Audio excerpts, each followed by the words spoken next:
Okay,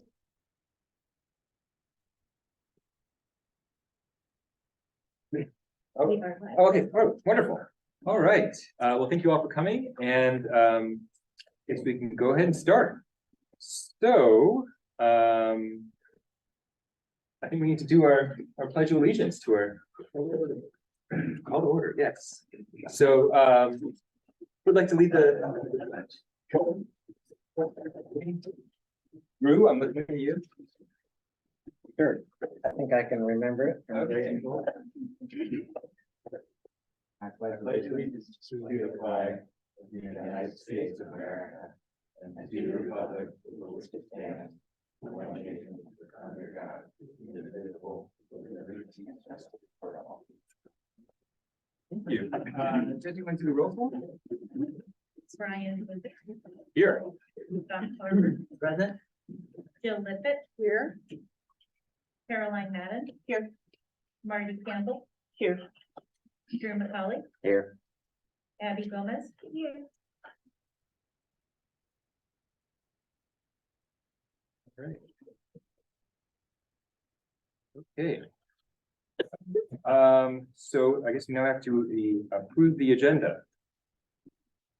Is there a motion to approve? Move to approve the agenda. Second. All right. Who made the motion?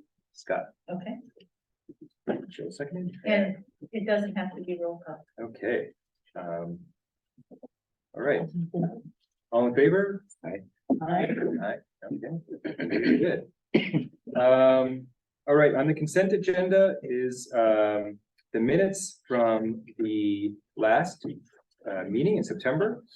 If anybody has any items on that, and then also my annual report. Minutes, I'd like to clarify one phrase. Item 5, second paragraph. Currently, term limits going forward. I'd like that to clarify that currently there are no term limits. That's Okay, my understanding. correct. That's all. Okay.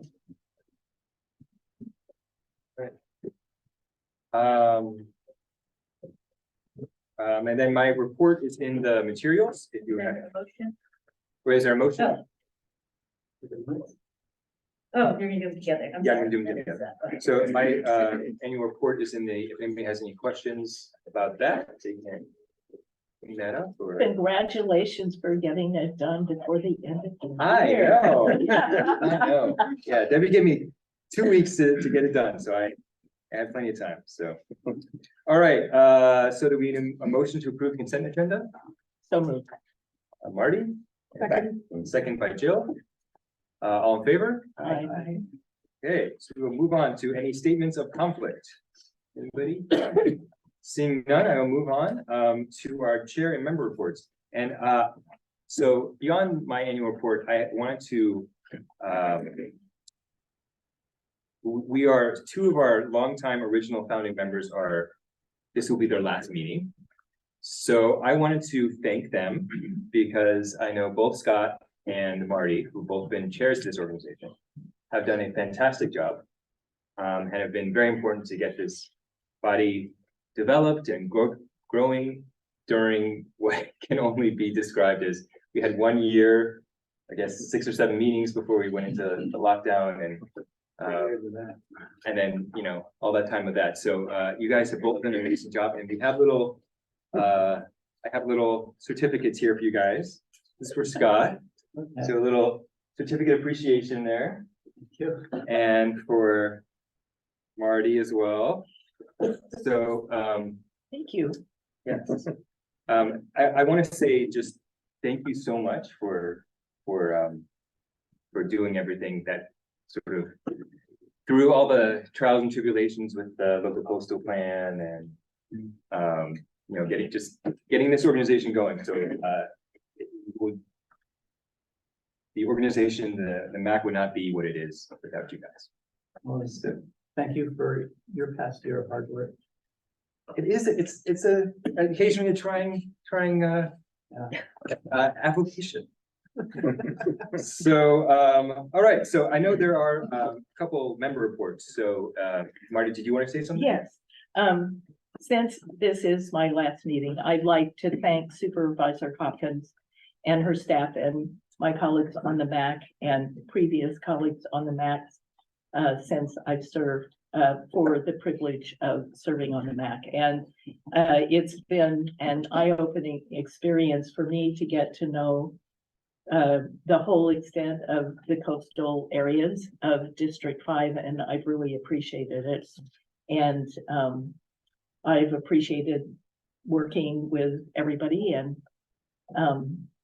hope I've done a good job. Thank you. Right, you, Scott, did you want to say something? More business oriented. I wanted to thank Courtney Scott of Zero Waste Sonoma. She stepped up and organized a hazmat event at the Sea Ranch, which had about 200 cars in 4 hours. We really needed it. It's been a long time. And I also wanted to acknowledge Zinzi Hand of Zero Waste Sonoma.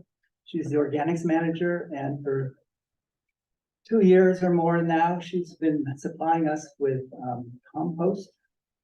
That has been a series of community giveaways, very popular. Consider it for your areas. And also wanted to acknowledge Leo and Elise for their hard work, and I wish them both well in their next endeavors. Absolutely. And also Linda and staff with their support, and all my colleagues. And also, some of you will understand this. I want to thank the 2 ravens that have been watching out after us all these years. People up in our area, everybody has a pair of ravens. You right? Okay. Thanks. All right, I am, let's see, Can I yes, say oh, something? absolutely. Okay, so I have 2 problems. One is one of my neighbors cannot find long distance phone carrier.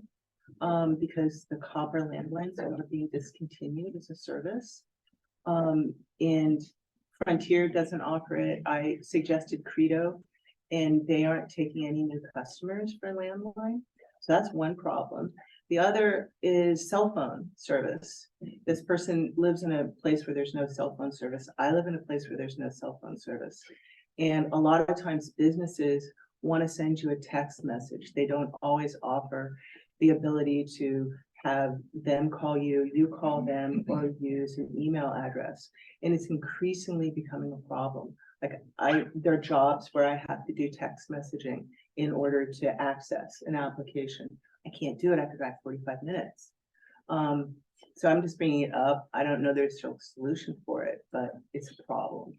And the long distance carrier, she feels like it's jeopardizing her well-being as far as being an older person living out there and accessing medical care, being able to make appointments in the city, not just Santa Rosa, and it's a problem. So She in the ranches? yeah, she's like kind of between Fort Ross and Cazadero. She has internet that's not satellite? Yep. Not try Skype. It doesn't, she can't make it work. She's too far down in the hole, like too far down near the creek. I don't know even if there were cell phone service, she would get it. I mean, I look out to the cell phone tower, but I don't have service. So anyway, I don't know, is there anything like you can do? Welcome to the battle. So this is outside our area, but the same thing is going on relative to landlines in southern Mendocino County across the Gualala River. People there can't get copper-based service either. And they also frequently don't have cell phone service as well. So this is something that Ted Williams knows about and is trying to follow up on, but they're being told, Ted Williams is Lynda's counterpart in Mendocino County. Okay. Sorry. The coastal, The- southern coastal yeah. part of Mendocino. And they're being told that the regulatory authorities, and now I can't remember which ones, There's FTC and passed a SCC. resolution over a year ago that the companies didn't have to provide copper-based service anymore. Yeah, actually, that's what this person said in an email to me. It was the FCC. The cell phone actually is not a phone, it's a communication device. So it's not under the Right. same rules and regulations, and that's through the Federal Trade Commission. So, at risk of this not being on the agenda, I'm gonna Yeah, I know you say can that, stop. this is gonna be something that we will consider for a future agenda item, because I think it is an important item. So, moving on, is there any other council member reports? Moving on to, the Supervisor Hopkins.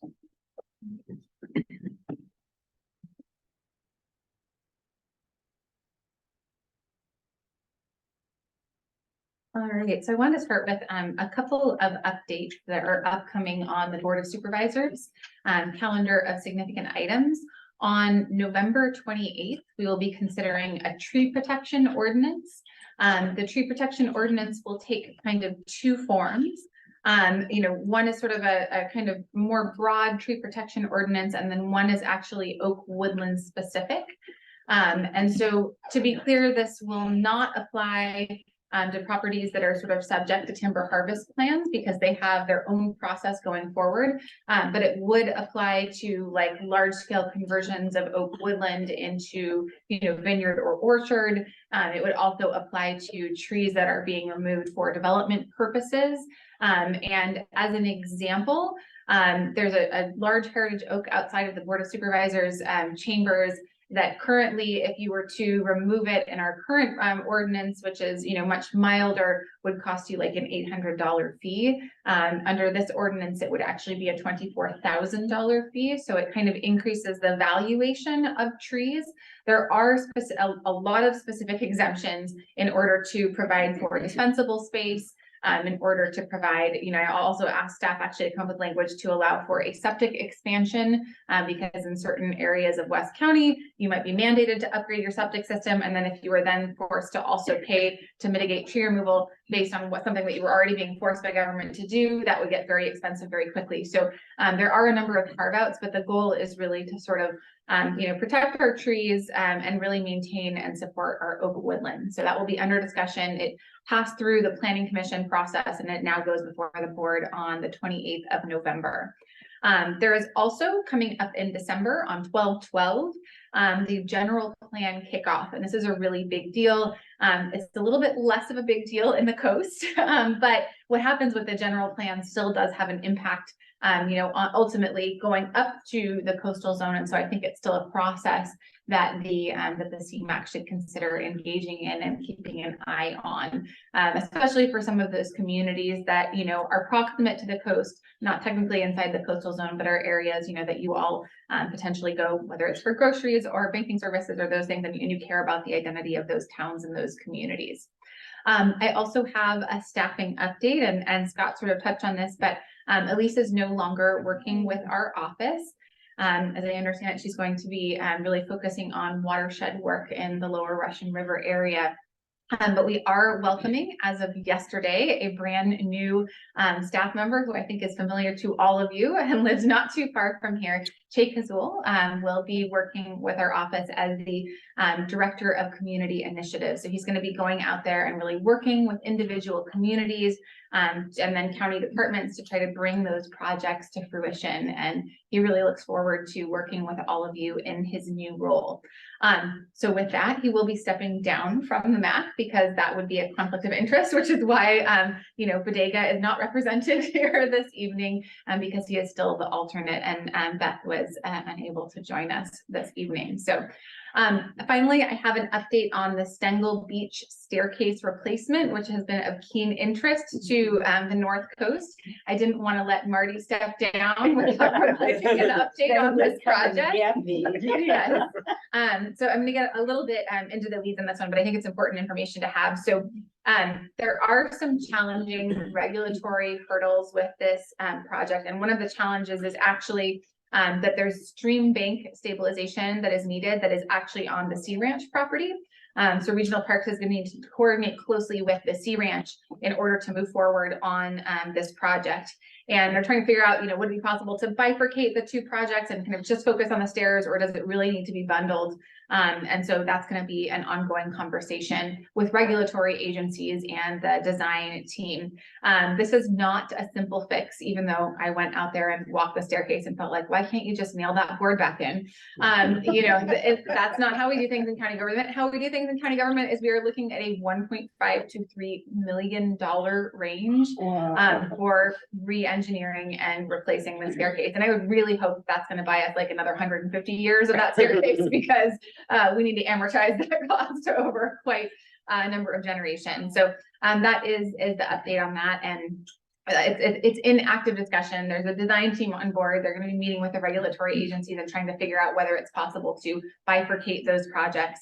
And they'll be closely coordinating with the Sea Ranch management.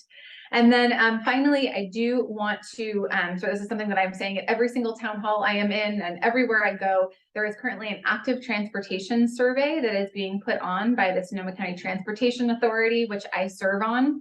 And the goal is to actually increase bike and pedestrian infrastructure and facilities throughout Sonoma County, including in the cities, including in unincorporated areas. So we have little flyers over there, and those flyers have a QR code, and that will take you directly to the survey. And it's pretty cool. You can actually, there's a map and you zoom in on wherever you want to, and you put a little pin in it. And then you can actually say, I want a crosswalk here, or I want a bike lane here. And then you can add several paragraphs of why this is needed and what you want to see. And then basically SCTA staff is going to look at all of those suggestions and come up with a holistic plan for our county, which will then allow us to go out and try to get state and federal dollars to deliver on these projects. Independently, I also met with actually both of our state representatives within the last 24 hours, Senator McGuire and also Assemblymember Connolly. And I asked both of them to consider a CEQA exemption that would actually allow us to move forward with adding bike lanes without adding multiple millions of dollars of expense when we are going about repaving a road. Because right now we can go and repave a road and that doesn't trigger CEQA. But if we were to add a couple of feet on the edge, just in order to have a bike and pedestrian lane, that would trigger CEQA, almost like you're adding an entire lane of traffic to the road. If you're going to add an entire lane of traffic to the road, absolutely bring CEQA, do all of the analysis, look at all the traffic, all of that stuff. But if you're really just trying to make things safer and to stop bicyclists and pedestrians from dying, I kind of feel like we should also decrease greenhouse gas emissions so that people can walk and bike instead of drive. I really think that should be sort of a CEQA exempt process. And apparently there are very narrow CEQA exemptions for this, but they're not kind of adequate for us to be able to move forward with it in Sonoma County. So they both seemed open to that idea, asked me to send them more information. And so I will be advocating on that. Also did want to share that we had an awesome ribbon cutting at Gleason Beach. That was yesterday, I believe. And it was, sort of lots of rain and wind, and it was perfect, actually. It was like, this is why we need this resilient infrastructure, because when the storm comes, we don't want it to wash away Highway 1. And so we had tribal leadership there. We had Assemblymember Wood, Senator McGuire, Regional Park staff, Coastal Commission Executive Director. It was really wonderful, and it was neat to see sort of everyone, rowing together and getting that project across the finish line. So happy to answer any questions about any of that. Oh, and I also wanted to mention that we also did have an opportunity to meet with state parks, who you will be hearing from very shortly, with Senator McGuire and Representative Scott Farmer, to have a conversation about state parks needs and potential funding. And one of the highlights was actually talking about the potential for transit to alleviate some of the parking challenges that we are seeing. So the opportunity to maybe look at a bus service, like what we're doing in the Lower Russian River, to again try to increase access to the coast while decreasing some of those traffic challenges. And I want you to know that Scott represented you very well and took Senator McGuire to task with sort of a list of asks. And I feel like we're actually going to make progress. I felt very hopeful after that meeting that we're going to be moving forward on some of these challenges. So, and I think you can probably fill in the blanks on anything that I missed, right? Yeah. Later on in the agenda. Yeah. So. Question on the tree protection ordinance. Do you anticipate there being a clash between that and the fuels reduction and management sort of shaded fuel break process that we're working on? I do not anticipate any sort of conflict there. And that's one of the things that staff was really laser like focused on, because, you know, there was this big push of, we don't want to cut down any tree ever. And was like, well, no, it's, you know, we want to prevent those large scale conversions, but we want to be able to address dead and dying trees. We want to create defensible space. We want to look at shaded fuel breaks and those kinds of corridors around our communities. And so it was a really collaborative process. And I hope that we end up with the best of both worlds, which is, yes, protecting our woodlands, protecting our forests, and also, you know, acknowledging the need for thoughtful management. And indeed, the actual ordinance also kind of looks at other government processes. So like an RCD or, you know, CAL FIRE, like those processes actually would definitely the CAL FIRE would, and I believe that the RCD would also potentially be exempt, because essentially the kind of permitting and oversight is going through a different agency. Right. So. And Yeah. at state parks, we do a lot of grand fir removal in redwood forest. That probably wouldn't, that would fall under restorative forestry probably. Yeah, and so we also actually have a big carve out for essentially like ecosystem restoration or sort of holistic forestry. And so as long as that is the goal, we are not going to charge you to do what needs to be done in order to kind of recreate like an old growth style forest. So, yeah. And I'm guessing you would probably be exempt as an state agency anyway, but it's a good question. I know sometimes stewards does things, or, you know, and we've got a new property that may be held by stewards, right? That's gonna be adjacent to state parks. I So, remember, yeah.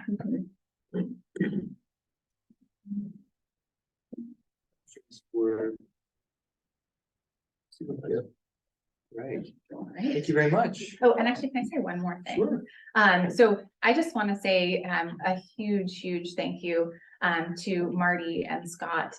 Your dedication to your communities and your willingness to drive long distances in pursuit of better local government is greatly appreciated. And I see both of you as kind of the glue in your communities in so many ways, you know, bridging fire services and you know, and what's going on, whether it's in an HOA or just sort of out in the community, and really appreciate your ability to kind of almost create like a council of governments in the North Coast, just because you're at all of those meetings and you're talking amongst all of those different parties. And so I want to say thank you so much for all of your work. And it's really, truly been a pleasure to work with you and for you over the last many years. So thank you. And yeah, and especially thanks just for, I know that it's not easy to come down here from the North Coast, you know, let alone to trainings that we've held in, you know, Monterey and other places. And so just really grateful for all the miles that you racked up driving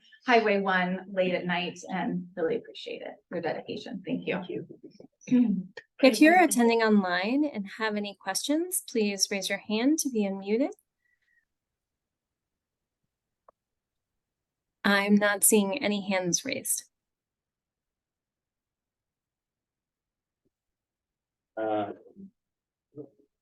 Okay. Let's see, moving on. Okay, Bill, you're up on update on the parks. Yeah, this is, my name is Bill Maslach. I don't know most of you. I visit the Sonoma coast during the week, and then I head back to my house in Fort Bragg on weekends. But I'm the sector superintendent for the parks here, state parks. So it's Sonoma Coast, Armstrong, Austin, Fort Ross, and Salt Point. And so I've been doing, it's almost a year to the week now that I've been down here, and it's telling Supervisor Hopkins how I come down here and it's like the big city, you know, from Fort Bragg. I mean, Fort Bragg is, you know, it's an incorporated city, but there's a lot going on in Sonoma County, and it's been really nice to be a part of it. And so I attended the River, was it the River Mac? Joint meeting, Yeah, in Wolala, and a number of points were brought up about state parks, and I'll just kind of address some of those points, and I'll address the issue and then kind of give a response, and for these, there's kind of a short-term fix and a long-term fix. And so one of the points that was brought up is the lack of ranger staff on Sonoma, particularly Salt Point, but also in our sector here. And in part, just over the years, there has been, abalone fishing or diving is not a recreational sport anymore. The need for some law enforcement has decreased. And then also at the same time, we have very poor recruitment for for rangers, for the cadets that it used to be hundreds applying, and that's down almost 75%, if not more. In fact, there was I think 21 cadets in the class, in the peace officer class, and it's down to I think 15 now. So, and there's 21 districts, and each district gets about 2 cadets, and now each district is not even going to get 1 cadet. So it's kind of a bigger, statewide issue. But we are looking at filling the existing position that we have up at Salt Point. And if you have any questions about it, just please raise your hand. Cruz rhododendron bathrooms were closed.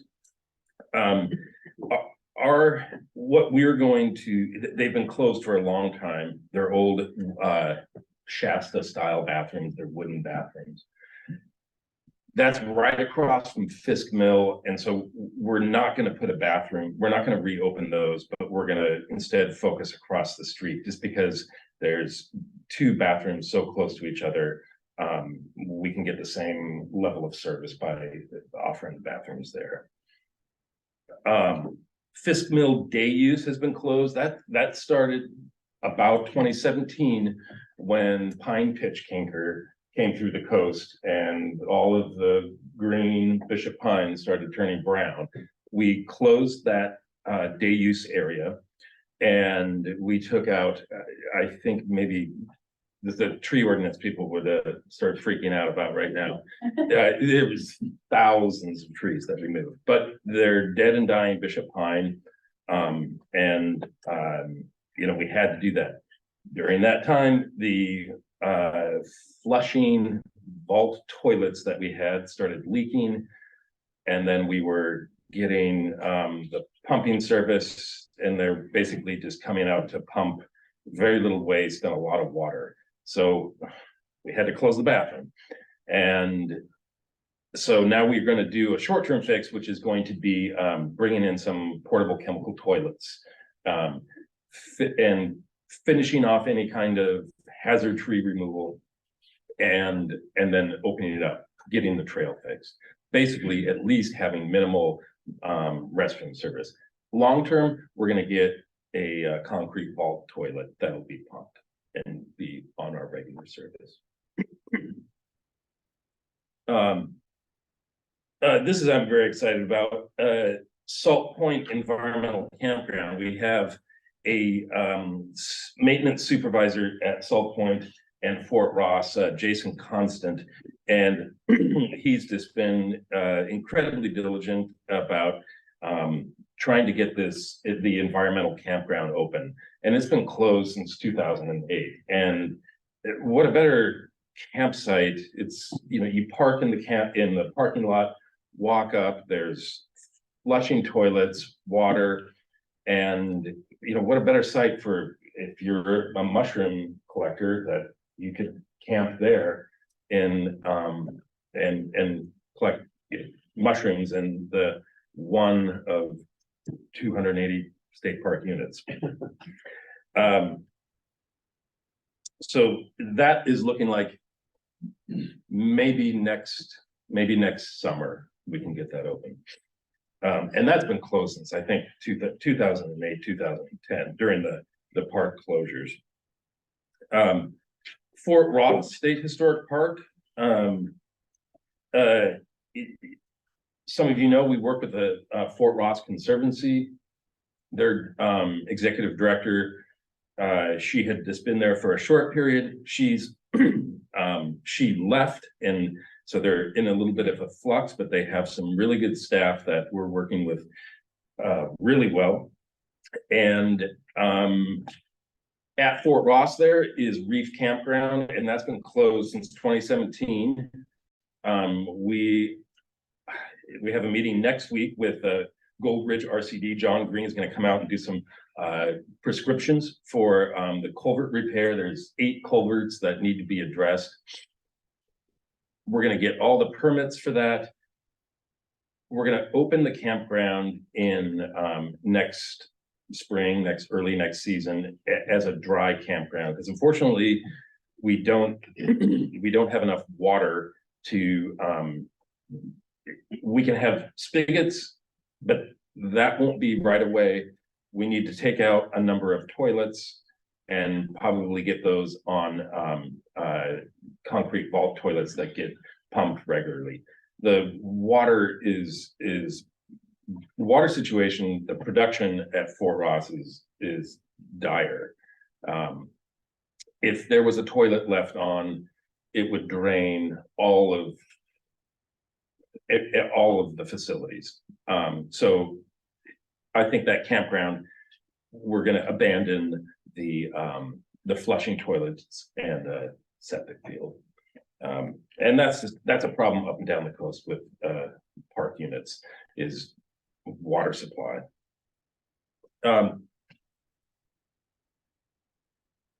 Another issue that was brought up was the parking on one was Salmon Creek parking lot. Someone had suggested that Salmon Creek is a high visitation and there may be a need for a parking lot near the existing ranger station.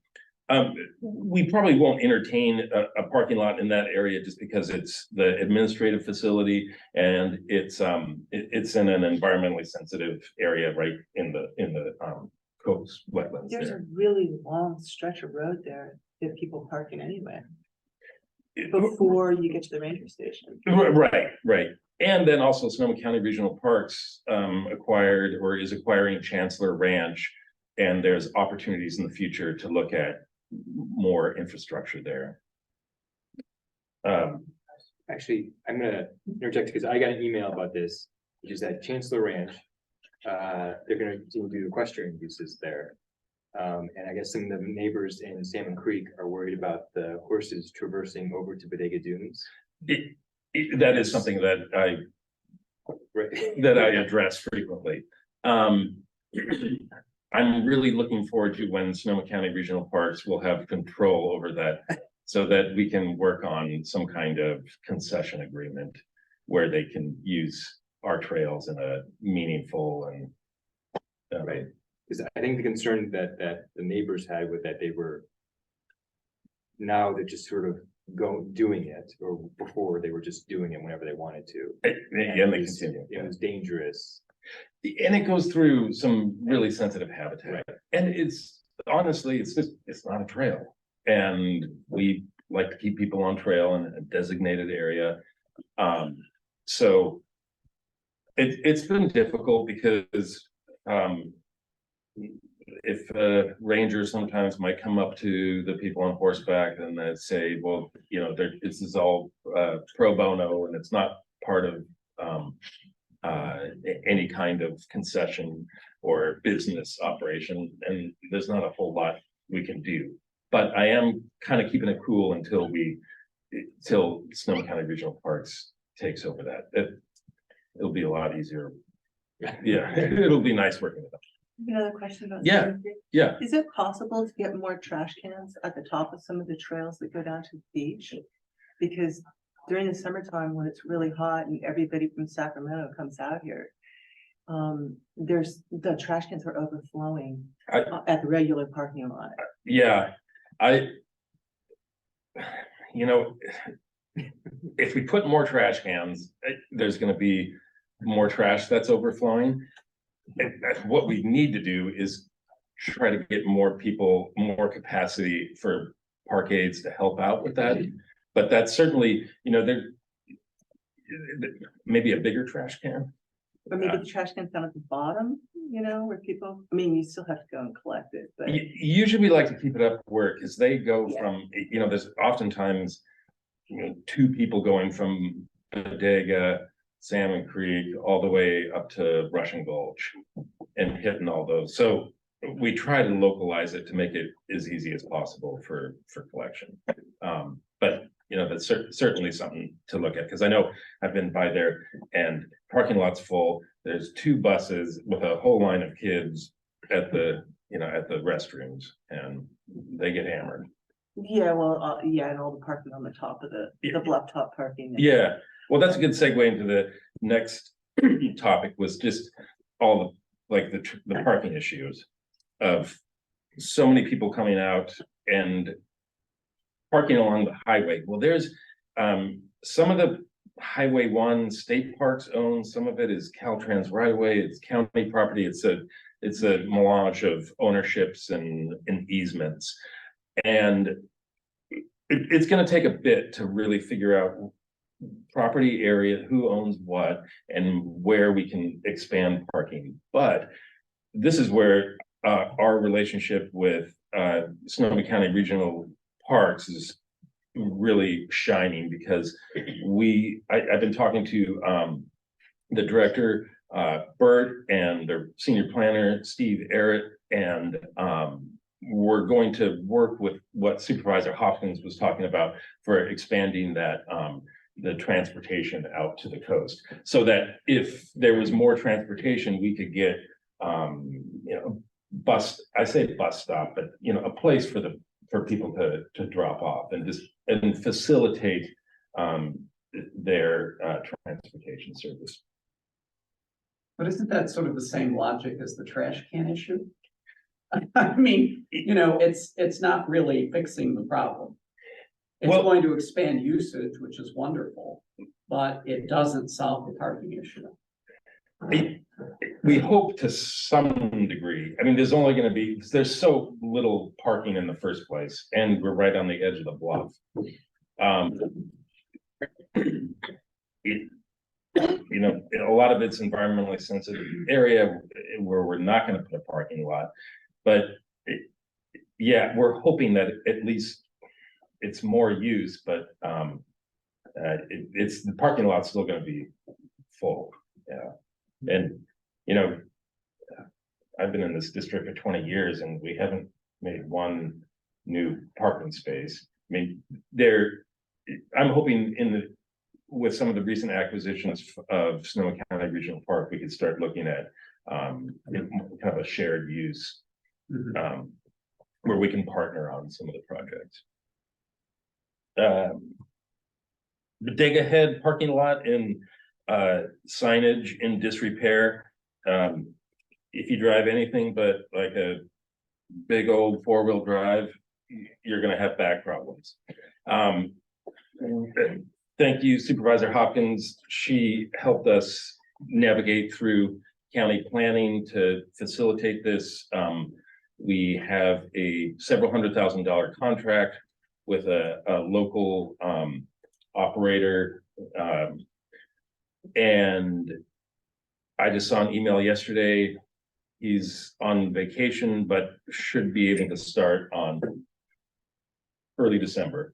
And that's going to be grading both parking lots, like regrading and then resurfacing with a road base, not asphalt. So the roads for those parking lots? The parking lots and the right.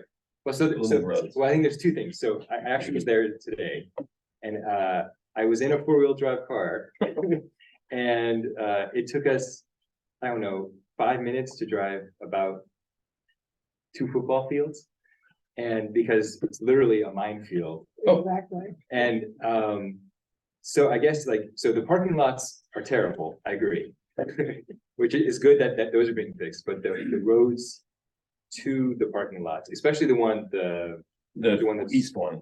Yeah, not the main one. but Yeah, the east one. That road is And if you notice that really bad. the parking lot, the road to the parking lot. Yeah. Is, you don't even know where the road is. Well, there's also old asphalt, chunks of asphalt, Yes. random asphalt. And then the road has just gotten bigger and bigger and bigger because no one wants to drive on the potholes. Right. So we're kind of looking at it as a little added value of restoration in the same way. We're gonna align the road and then maybe put some rocks on the side or. That is fantastic. Yeah, it's so needed. It's so needed. And you know how many people go out there, but I'm sure a lot of people don't even use that eastern parking lot because it's hard to get to. Someone had mentioned, just the invasive weeds, particularly pampas grass, seem to be spreading into new areas.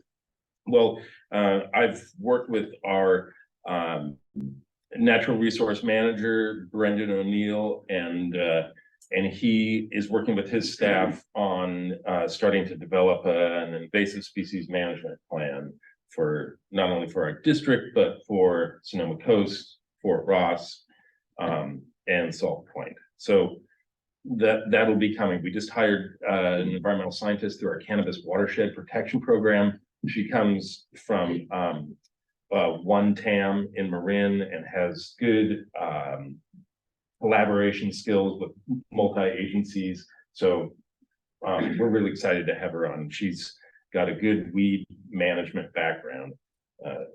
I'd say invasive species background. She does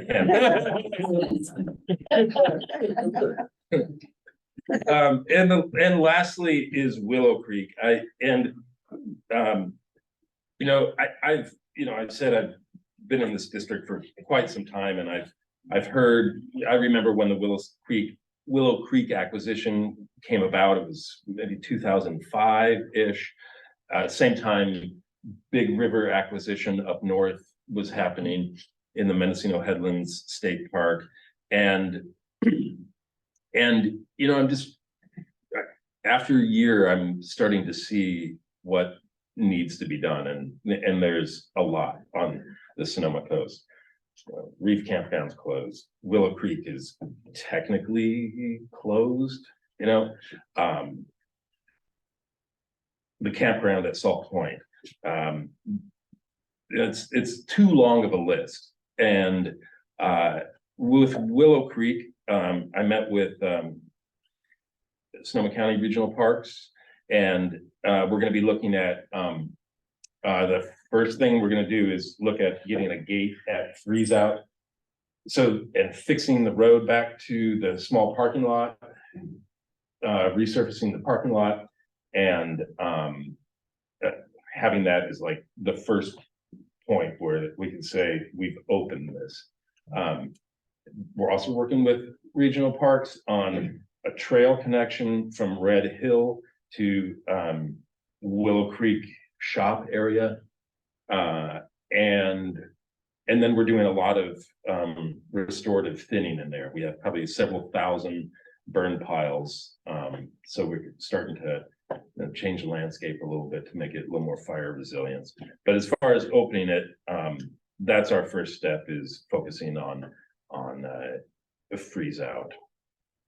So, I mean, there's the litany of. You're a busy guy. Litany of lagging. But, I don't want to overpromise. That's why I'm saying there's a short-term fix here. But, the long-term fix, this district as a whole is really turning a corner, and we're hiring a lot more people.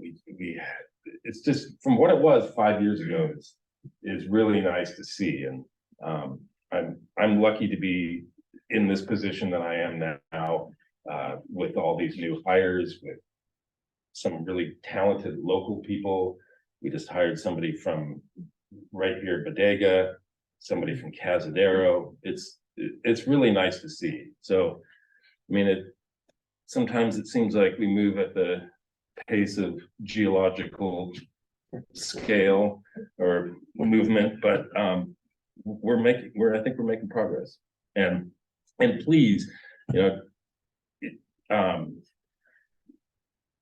I'm over in the Duncan's Mills office, and if you call the front office and got my email, that I'm more than happy to answer questions and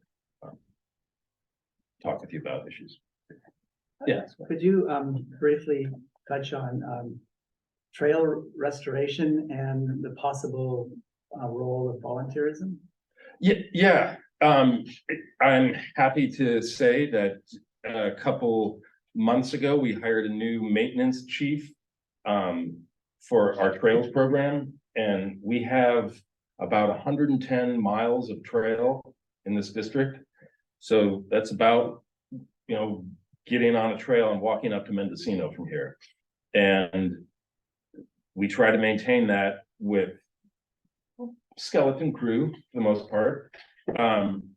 That is building up a lot with the Cannabis Watershed Protection Program and the Wildfire Forest Resiliency Program.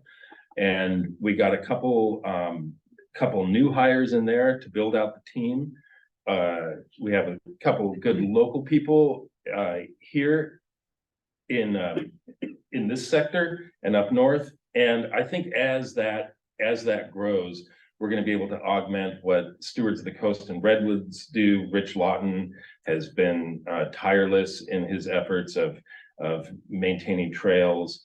And I know this new trails chief will be able to come down here and give more trainings and really get it organized. And then once it's at that point, I think we'll be able to start building it up. So, yeah. Well, I have a question. I imagine that Scott has probably raised this with you, but I don't know. So this is redundant. The Tubuco Fire Department had most of their district is state park land, and most of their calls are from campers and people on state park. And so they're working their ends off serving visitors, but they don't get any contribution from state parks. Is there some way to get that resolved through this? Yeah, in like contribution, like monetarily to support their efforts and their personnel and their equipment. And I mean, every time they do a call, it costs them money. Yeah, I mean, I could see some collaborative work with maybe our like training efforts, like with our lifeguards and our rangers. State Parks has an Office of Grants and Local Services, and I don't know of any in particular, but there's often a wide suite of grants that are available that the State Park Department could fund a local entity like that. Those are, you know, two ways. I can't speak specifically to it, but I could definitely look into that more. Right. Our Chief Ranger, Lauren Rex, and then the local supervisors, Clark Hale and Trevor Neely, are really good about reaching out and collaborating with the community. Clark is a lifeguard, and he helps with the junior guard program. And then up north, Lauren he's always working with all the other law enforcement agencies and emergency services. Great. Yeah. Yeah. I think what really hurt was losing the staff. Yeah. Because they showed up when things happened. Yeah. And that's what's hurt us. And the possibility of getting another person on staff will help. And some grant money. And grant money. Yeah. And we're just losing Levi, the ranger up there. He's transferring. You know, I say losing, but you know, another district is gaining his good help. But that position will get announced, and you know, we'll recruit hard to get somebody in that position. Debbie, do you want to see if this movie? Online. Yeah. If you're attending online and would like to ask a question, please raise your hand to be unmuted. I'm not seeing any hands raised online. All right, I'd just like to say, Bill, we are so lucky to have you here. Well, Thank you this so has been, it's been really nice. It's been really nice working with Supervisor Hopkins. I've, and then meeting you. Scott and I exchange emails. I used to be an environmental scientist and I kind of moved over into planning. And the first real project I worked on was this kind of loose project of a cell tower in Salt Point. And so it's been kind of fun to take that over across the finish line. Yeah. And with the help of Scott, because I can remember your name on some of the emails. Right. And then working with Sonoma County Regional Parks, I've become friends with Steve Arrett. That guy's someone at work says he's got a tattoo of all the trail network on just because he knows every kind of connectivity it's been nice to be down here, and I'm really looking forward to setting this place up so we're gonna have more successes. So well, I want to thank you so much for coming and coming down here, and I know we have a huge maintenance backlog, so we but appreciate the getting started on addressing a lot of that. you're absolutely welcome, and anytime, Patty, did you want to? Yeah. So first I want to thank the state parks. A few years ago, a young girl pulled off the side of the road accidentally. She slid off, and it was across from Portuguese Schoolhouse Beach area. And I stopped, it was 11:30 at night, pouring rain, no cell signal, of course, she had the cell carrier. So I called a tow truck for her, and within 2 minutes, State Parks was there to help me. And it was just so nice. They got her out of the rain, got her into the vehicle. And, it was just nice to have that kind of response. that's good. I know, every once in a while, you gotta hear the positive. And then, this past summer, Portuguese Beach, there's a trail down that is so dangerous. And 3 women actually fell down the trail. And I was doing swim lessons here in Bodega Bay for some children.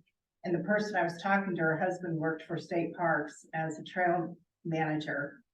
And I told her, she told him, and the next day they were over there closing off the most dangerous, there still is another dangerous, but the most dangerous section, and filling it with the ice plant that we have plenty of. Oh, nice. To stop people from going down. Yeah.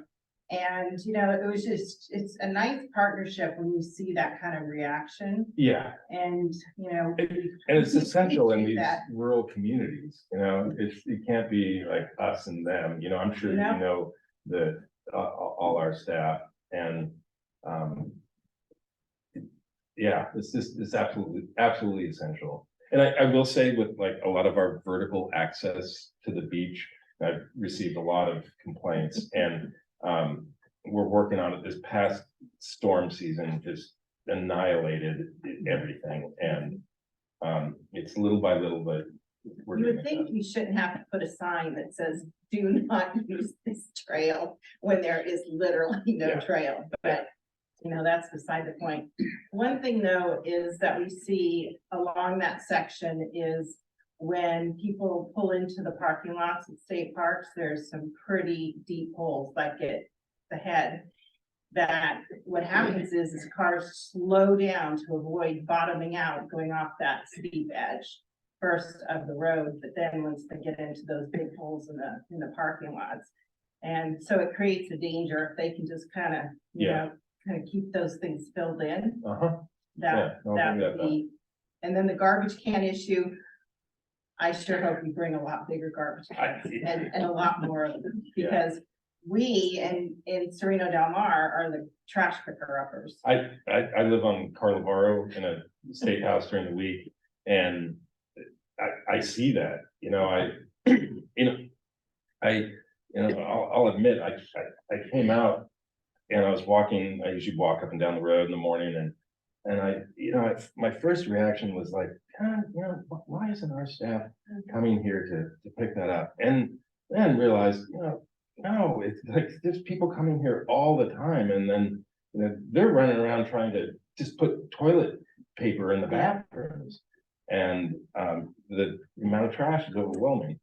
And the And last thing is, we want to help fix trails if we knew who to contact to let us help, because normally we go and try to maintain it, but this one just literally slid and it was too dangerous. But the folks in our community, and I know other communities, we use those paths down to those beaches. yeah, And we're all ready to, go out and help, but we don't want to do anything wrong either.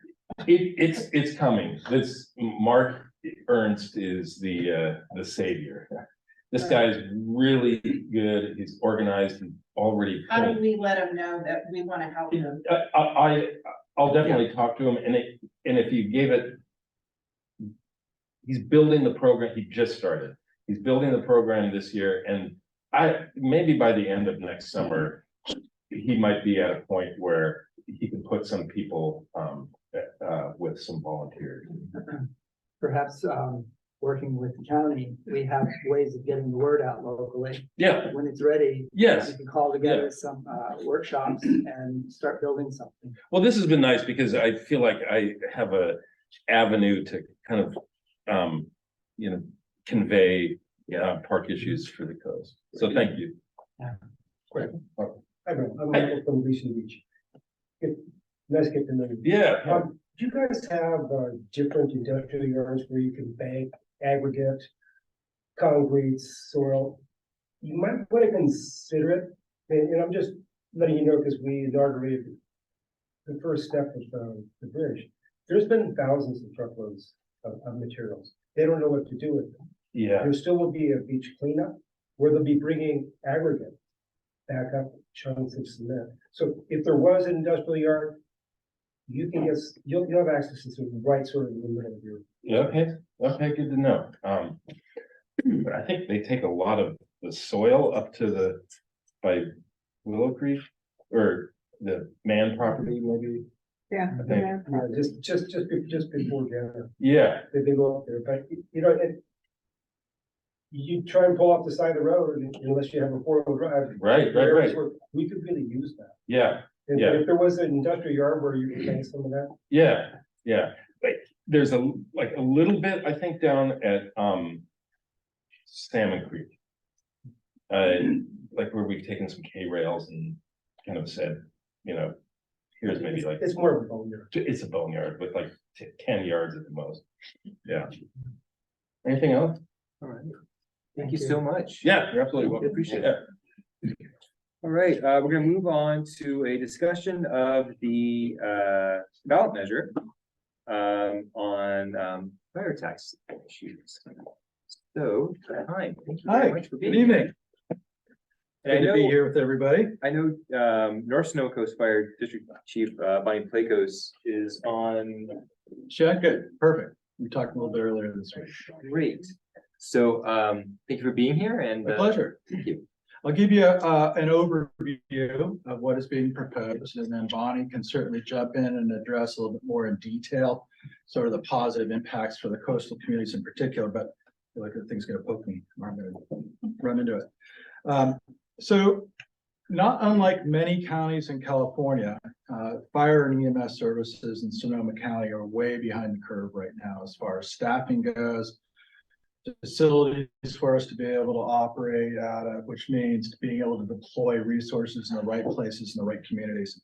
Our job for the fire service in Sonoma County is very unique because not only is it, of course, fire protection and fire response, but it's disaster preparedness, disaster response, flood response. And, for my district, which covers everything kind of south of Russian River through Bodega Bay, and then all the way up and around Santa Rosa up to the Napa border, it's very diverse, right? So there's a lot of different geography, a lot of different issues that can occur there. Wildfires, floods, recently pandemics, but wildfires and floods are the two biggest large-scale disaster impacts that we experience, it seems like, every single year now, unfortunately. So You know, we took one stab at a proposed sales tax measure a number of years ago, maybe four or 5 years ago now. But that was a much different approach because it was really a government-driven approach. It was a sponsored measure by the county and by a lot of local governments. This time, this was driven by the Sonoma County Fire Chiefs Association. So all of the county's fire chiefs and firefighters and firefighting staff and EMS staff were really behind looking at what the problem was, and that is in the form of how many folks are on duty every day to protect Sonoma County against some of these big scale disasters, particularly the wildfire threat, and now coming into winter, the flood threat. Facilities for them to operate out of. Many of the fire stations, particularly in the more rural communities, are more than 50 years old. They no longer meet seismic standards. Firefighters are actually not supposed to be in those facilities. And in some cases, we've had to already move those crews out of those fire stations, but there's no means to rebuild them with existing funds. So flash forward to where we are today. What's being proposed and will be on the March 2024 ballot is a 1/2 cent sales tax, countywide sales tax measure, which would generate between $60 and $65 million of revenue each year. What's very unique about this measure being done by the county's fire chiefs, and all the money flows directly back to the local fire agencies in every jurisdiction serving in Sonoma County. So it allows us to greatly expand firefighting capabilities. It allows us to significantly expand EMS capabilities, more paramedics on duty, more ambulances, more quick response times, really shorten up our response times, particularly in rural communities. Because as you know, serving here out in Bodega Bay for us is much different than us serving in our station in South Santa Rosa. It's completely a different model. So this would generate about $60 million annually. All of the money raised goes right back to the local Sonoma County Fire and EMS agencies. It comes with very strict financial oversight based on a legal ordinance passed by the Board of Supervisors. It has citizen oversight over all of the expenditures, which from my perspective is a really key component. And independent annual audits conducted by an independent auditing firm that's selected and rotated on an annual basis. So the big question is, what does it do? What's it do for the county? What's it do for the individual communities? It's certainly going to reduce response times for emergency responses, because it's going to allow across the county of Sonoma for us to hire more than 100 new firefighters and paramedics, which is phenomenal. If you go back and look at some of the biggest impactful events that this county's experienced, 2017, devastating wildfires. 2019, 2020, similarly potentially devastating wildfires, but with different outcomes based on different conditions. In 2019, the Kincaid fire that started in the geysers swept into the town of Windsor, created one of the largest urban evacuations in the history of the United States. At that time, there were no other major active fires in the state of California, so we got all the firefighting support and backup that we needed in a fairly short period of time.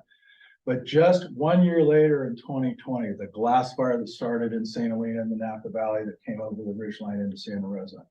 The Wallbridge fire started just not too far to the north of us here up north of Verneville, started by lightning strikes that came through that area. We were competing with 5 to 10 other major incidents in the state of California resources, and we were way behind the curve.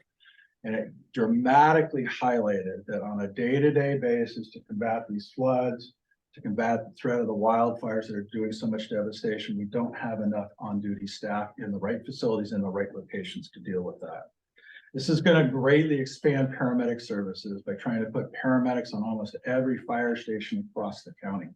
That shortens up the response time because ambulances are not located at every one of the fire stations. They come from much farther distances than more dynamically located. It's going to really put a lot of focus on rural and underserved communities and trying to really beef up emergency response, and not just the initial call for service, but subsequent calls that come in. So great example is Bodega Bay. At our station down the street here, you have an on-duty 24-hour crew on the fire engine. You have an on-duty 24-hour crew in the ambulance. But if they're on a call right now and another call happens, we have to wait a long period of time for the next closest fire station to get here. So this is going to add staffing to fire stations, both for firefighting and for EMS services. It's going to add additional staffing in Redcom, the county's 911 dispatch center. so that we can turn those calls from the time you dial 911 much faster out to the field units, get everybody there much quicker. Again, all geared around reducing response times and providing better service out there. One of the big components of this is an aggressive move on vegetation management and fuel reduction surrounding large communities, and Bodega Bay, another good example. Ridgetop fuel breaks, thinning of the vegetation. This is actually going to fund a full-time fuels management crew that'll be available to be deployed throughout the county based on priorities that the fire chiefs see across the county, and working with our county partners and also Fire Safe Sonoma. Big partner in this whole operation and in the veg management and wildfire protection mode. It's also going to finally allow us to really gather and enhance all the technology that's being used. You've probably heard and seen over the last couple of years the advent of all the fire spotter cameras in Sonoma County. This is going to take that current technology and turn it into satellite-based technology. The satellite trial runs are able to detect the size of a small campfire from space and transmit that data right to the responding units. So governance of any tax measure is really important and really hypercritical. This is going to be managed by a citizen-driven panel or board that has oversight over ensuring that the money collected by the sales tax measure is being distributed back to the local fire and EMS agencies directly, not siphoned through local governments or a county government structure. It also includes a seat on there for the Sonoma County Taxpayers Association, so they can provide that critical oversight for us. Appointees by the Board of Supervisors. So if you all were interested in serving on that, you could be appointed to that board or that oversight. And labor leaders as well, because they're an integral part of this moving forward. It includes annual compliance audits to ensure that taxpayers' money is being spent on local services and flowing directly back into the communities. So that's a very fast and brief overview of the measure. What's very unique about this tax measure, as opposed to a previous tax measure attempt a number of years ago, is the outreach that has been done to other civic groups, other key stakeholders, such as Fire Safe Sonoma, such as veg management programs through the County of Sonoma, and veg management programs through cities and unincorporated jurisdictions and special districts.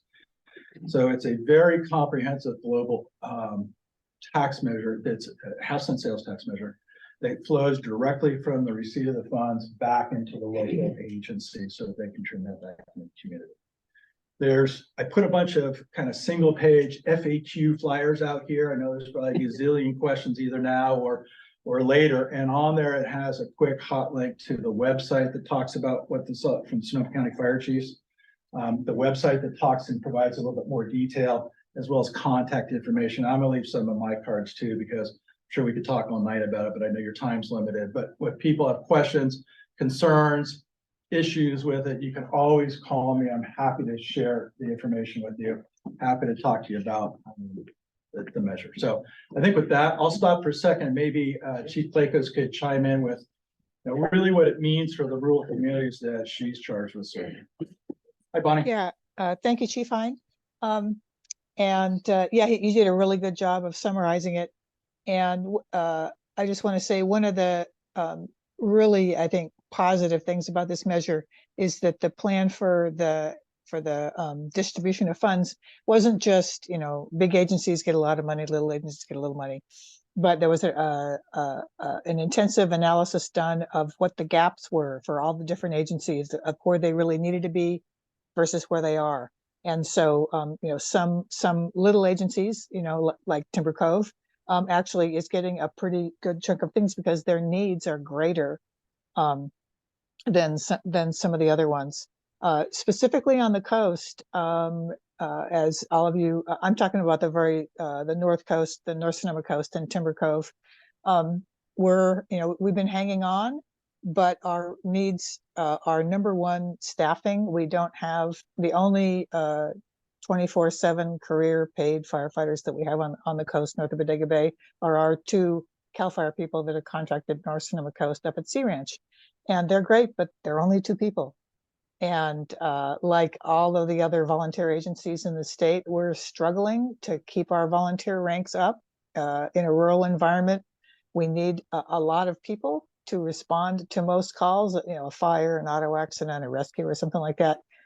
You need more than 2 people. And so these funds, the expenditure plan in this measure supports both bringing the career staff that's at Sea Ranch right now in North Sonoma Coast up to standard, because we're below the minimum standard for how many people are supposed to be there. So we have 3 people on duty. We only have 2.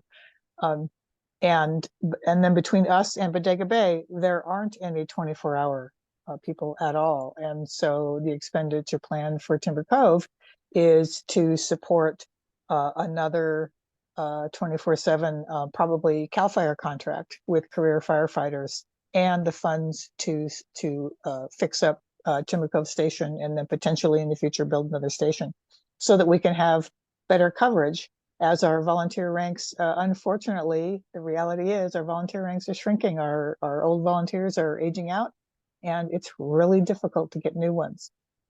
So the number one thing that it really provides for the North Coast is staffing and 24-hour coverage, improvement of stations, and also, I mean, in our case, and I think Timber Cove too, I'm talking about Timber Cove because there isn't anybody on here, but in that we have volunteers doing all of our administration for a government agency, which was fine to start with, but it's really not sustainable. And we are able with volunteers to do the minimum, like, you know, the legal requirements to do what you absolutely have to do, but we're not able to do the things that we really ought to be doing to support the community. We ought to be able to do more outreach to the community, to help citizens figure out how to do vegetation management, how to access public funds and work together to do fuel management programs and increase their safety, and all of those things that some other districts are able to do. And we aren't, because we just don't, you know, volunteers can't do all that. It's too time consuming. So the really good benefits out of this measure are more 24/7 staffing on the North Coast, improving and finishing our stations, and having some paid administration so that we can serve the community better. And as Chief Hines said, I'm happy to answer any questions in the meeting, or if anybody can email me through North Sonoma Coast website or any of our board members. I think that's it. Bonnie? Yeah, happy to answer any questions that you all have now. Scott? What's the length of the tax life? Is it 10 years? It has no sunset clause on So it. it's from And now the on. reason for that, because we really went back and forth on that issue. And the reason it can't have a sunset is if we're gonna hire 100+ new firefighters and paramedics, those are 40-year careers. And we Okay. need to be able to sustain. So over that time, as money is budgeted in different directions. Yes, What's the mechanism for making adjustments in the distribution? the oversight committee. So as chiefs come up, so let's use Bonnie as an example. Bonnie touched on something I didn't touch on, which is to figure out how you distribute this money every year. You've got to have a very defined plan, and you have to stick to the plan because it's taxpayer money, right? So the plan was developed by sitting down with every fire chief and representatives of their elected officials, their city councils, their board of directors, if they are a fire district, and others, and say, what is it you need in your community? And Bonnie's absolutely correct. So my fire district's a pretty large fire district. I've got 11 fire stations over about 250 square miles. So you would think my needs are far exceeding what Bonnie's are, but the truth of the matter is it's the other way around, right? Rural communities have much stronger needs than we may be situated. So was designed to say, okay, this is what's going to go to North Sonoma Coast for the service that she has to provide up there. Here's what's going to come to the Sonoma County Fire District. But if we're 5 years into it and I go back to you and I say, our needs have changed dramatically because this just happened. There needs to be a mechanism where the oversight committee can say, okay, let's change the allocation tables. So it's all divided by percentage flow to each of the different agencies, but it can be changed. Yeah, and I'll just add that, yeah, that's my understanding as well. You know, for example, one of our big needs is finishing our fire station. Hopefully we'll get some funds. We'll finish our fire station. Once the fire station is finished, we won't need those funds anymore. So we would work with the oversight committee and say, okay, we don't need that. Yeah. I think this is terrific. Nobody wants to actually pay more in taxes, course. generally speaking, but I think this makes personally makes a lot of sense, and I appreciate the time you're taking to explain it. I guess I have two questions, and it does go to this issue of how does over time, how do we ensure that the funds get to the right places? And I understand, and I think that you mentioned, Chief, the gap analysis that was done. Is that gap analysis a public document? Absolutely. So that, And so they're ultimately, as the clock ticks, years go by, presumably is it the form of the gap analysis that will ultimately determine the distribution of funds, or does it become more of a political decision? no, we're trying, well, I won't say it won't. Well, that's But we fine. really As a built it. taxpayer, that is my concern. Yes, of course it is. We really built it around trying to keep the politics out of it. So we wanted a data or a science-driven look. So that is part of Yes. the language. And if you go on the of website, there's what the document's called standard of cover. So you have a data-driven Yep. look at the entire county of Sonoma. You say, based on federally mandated response times, where do fire stations need to be? Now let's overlay where they actually are or are not. And so, things can change, right? You could have a community that all of a sudden builds this way. And so it needs to have some flexibility. No, but right? I applaud the fact that it is a data-driven plan. The Yes. second question is, if you're successful, if the ballot measure passes, what is to preclude other governmental entities from reducing their funding because you've gotten a new pot of money? Well, it would be difficult for them to, if I'm understanding your question, it would be difficult for me to reduce my funding. Is that what you mean? No, not Coming in, you mean? I'm talking about the dollars that are allocated to you from other governmental entities. Maintenance of effort, I think is. what Oh, the oh, answer. gotcha. You've gotten a Yeah. new pot of dollars. Yeah. So therefore, it becomes attractive to say, well, at a certain point, the dollars that you've been getting Yes. historically can be reallocated or pulled away. Right. Well, the good news about that is, in my case, being a special district, about 92% of my annual funding is property tax. So I have no impact over that. It is what it is every year. No. The other piece that comes in revenue from most districts is a parcel tax. Right.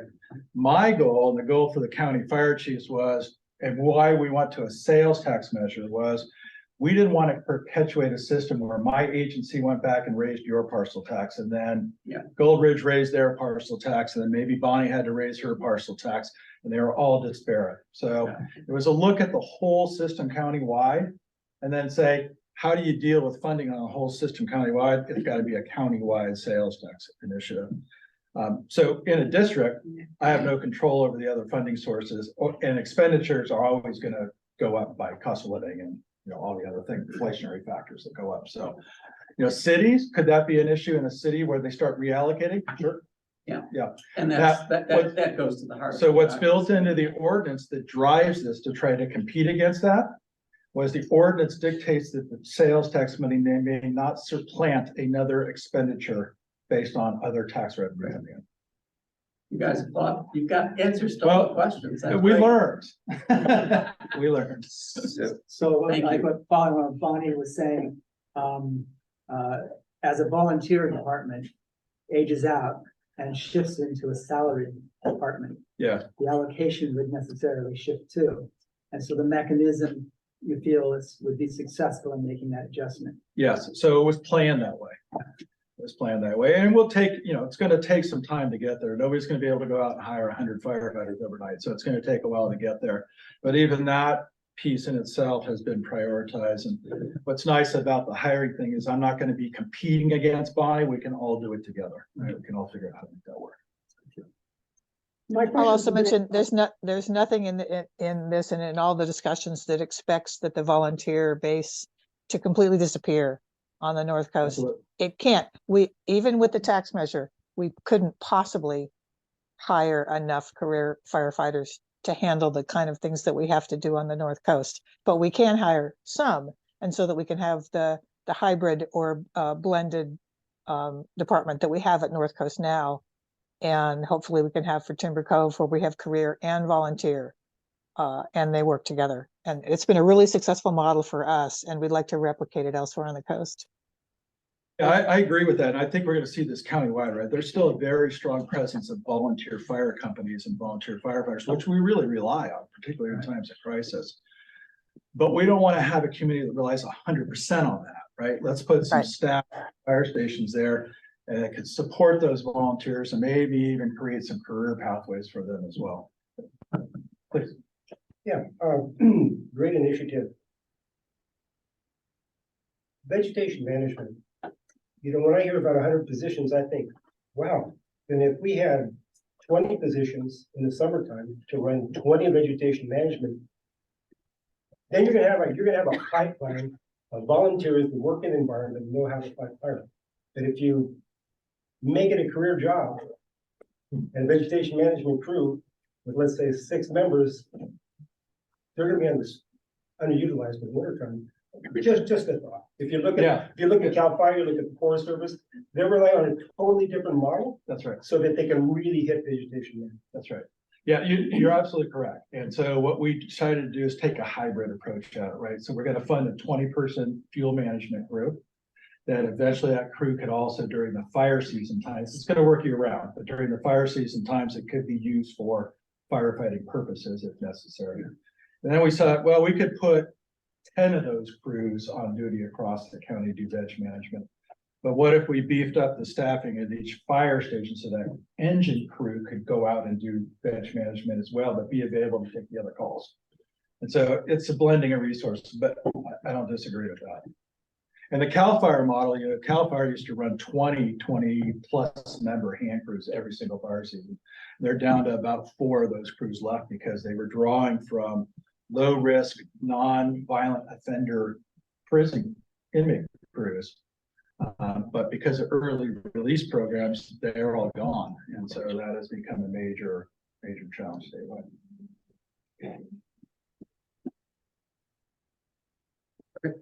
Please. Chris Stossel, live here in Bodega Bay. For the volunteer-based support, is there a role in this program for things like Bodega Bay CERT, for example, the Community Emergency Response Team that probably could assist in disaster preparedness? I mean, this group is pretty active here in the area. And if there is some kind of projects that they could benefit from, is there a mechanism for that? Yes, I call it an inadvertent mechanism, but it's the converse of the question that you brought up, which is, let's make sure this doesn't supplant other programs, right? But right now I have 3 fire stations that have to be rebuilt. I have a crew out of one of them that haven't lived in that fire station for almost a year. So I have to spend, you know, millions of dollars on that program. But since the sales tax is going to pay my mortgage payments to rebuild those stations, I can take that money and put it into programs I haven't been able to fund at the level I want to fund yet, like CERT. Because this is an incredibly active CERT group out here and a really robust background and history on it. I want to take that group and have you sort of be the model for the rest of the area. But we just can't get there now.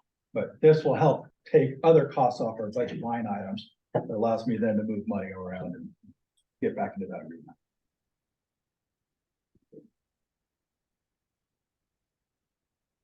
One other thing, which I got an email about this when we sent out the agenda, was how sort of somewhat to do with the CERT as well, but then also I know a lot of folks around here are ham radio operators. Yes. And how those folks can connect to both the professional fire departments and then also work with the volunteers that in any way that they can get additional resources as well. So we work very aggressively with those groups right now. If there's somebody that has emailed you that doesn't feel that way, please connect them with me. I'll leave some of my cards. You can give them my contact information. I'll make sure that they get the same information. But that's a critical backbone for this county, particularly in rural communities. And you were just asking earlier about, you know, lack of phone, lack of internet, all that stuff. The other thing to think about is the Starlink systems. The Starlink is a satellite-based everything system. We're using it at a couple of our very rural fire stations right now. It does a phone. Yes, it does voice over internet code. VoIP. Yeah. Does it upload fast? Like, Yeah, it's lightning fast. They're not for super. upload speed as opposed to download. It's, Yes. It's fast enough. it's, Yeah. you don't notice any delay. All of our fire stations, but we're run on a backup system using that. If you have this view of the sky. Well, it's worth a phone call to them, Yeah. right? Because they can look up and they can see where. Well, actually, there's a app you can just download onto your phone and go. Yeah, that's true, outside and it'll tell you. And it'll tell you. Starlink. Okay, I'll look it up, thank you. Around that, Ham and all, radio towers, enhancing that and building them so that they can carry cellular equipment, because companies, well, where they won't economically build a tower, Yes, there's a place they can attach to. They'll pay a minimum of $2,000 a month, yes. and build out their equipment on your tower. And that'll bring cell out. It will help with the amateur radio operators. If we can saturate the county with that. I would put cell stuff every block if I Yeah. had my. So if chance to we do that. built the But I tower. cannot get them here. They just simply will not come and put things like that. So the Well- backup to that is what's called the AT&T FirstNet system. It's a system of towers that can be put in, it's public safety towers, Yeah. but AT&T, Verizon, get the other companies right now. T-Mobile. Yeah, thank you, T-Mobile. They all come in, they attach to those towers. Putting a tower in a location that doesn't have a tower right now, a monumental feat. But attaching existing infrastructure to existing towers, not so difficult if you know the right people. So we are working with Verizon, with the three main carriers, Verizon, AT&T, and T-Mobile, to have those conversations. But it's just, they're 100% business driven. Well, that's why I say if the county built towers Yeah, and they were built so that they could receive cellular equipment, yes. then they will come. The investment is low for them. They need a shed. Yeah, the problem is they don't come. So we have really good radio towers by the county up and down the coast and in those really rural areas, but I just cannot get those major carriers there. They're Really? We got a tower built. good. 12 years. And that was, I remember saying like, there's just not quite the need at some point in Verizon. They were backing out on that. Yeah. And that, that tower is Yeah. huge now, but. It's And helped. the other thing we've done with them now, particularly during times of emergencies or major anticipated storm conditions, things like that, is they have mobile things that we can bring out. So we have a setup and a connection system at our Bodega base station, for example, that can accommodate those kind of things. It's not the ideal situation, but we're working on a state level right now with this AT&T FirstNet system. It's been hugely successful in bringing cell service to a lot of rural communities like this. That's more emergency services oriented. isn't it? No, it actually will carry both. It prioritizes our cell phones if we have to communicate during a disaster. Mhm. So if you're on a regular phone, if you're on a phone call, you might get trumped during a disaster by us. But other than during a disaster, it will carry all the standard civic signals. So Marty? Please. Yeah, don't forget that in the rural areas, there aren't enough towers. Yeah, oh, totally get it. Yeah. Totally get it. Yeah, the issue that Carolyn raised is not unique. Yeah, no, I totally understand. Yeah. And we have a couple of fire stations in very rural areas where we're the same. We get it. We don't even have internet connectivity out of some of those Yeah. stations. Yeah. Thank you. Steve, did you want Yeah, I just wanted to mention that it is doable, before consolidation. Chief Brunel and I were able to work with Chris Godley, who has since left, and Senator McGuire, and we got AT&T to activate a tower that was not active up on the golf course. I mean, the crisis for us is that people come out here who have no idea that their cell phones were not working. All the vacation rentals do not have phones in them. Yeah. They have an emergency and they can't call, and the same thing that happened with Patty, which is there are parts, I've got Verizon and AT&T in my phone. There are parts of this community where none of those work. In terms of the ham radio network, that's how I started in public service with ham radio. We are robust out here. I don't know that everyone knows, but our CERT group has a repeater in the firehouse that we got on a grant. We've also got a digital mobile radio, which we're not utilizing to its best, but our CERT group now has really made great advances in radio and the ability to use digital and send, messaging over it. It's a critical need out here. The cell towers are a critical need. We, with AT&T, unfortunately, there wasn't a tower in the HOA that we were able to get AT&T to activate. And it was a business deal. You're absolutely right. It was all about how much money they were going to pay or charge. But I think it's a statewide issue. It is a statewide issue. We're also having a lot of success in the Russian River communities right now using the family radio network with its own small repeater sites. So these are small handheld radios. There's probably 20 or 30 of them out there right now.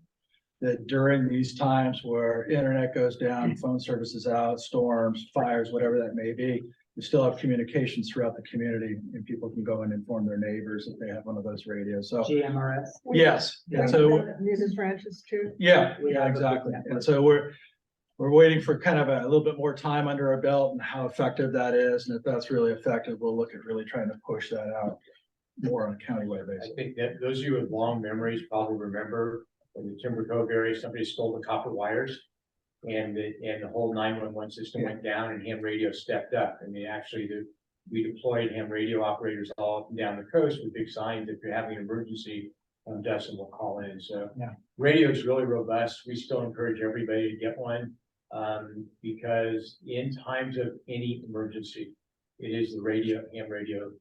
Absolutely. That comes through. It's always going to work.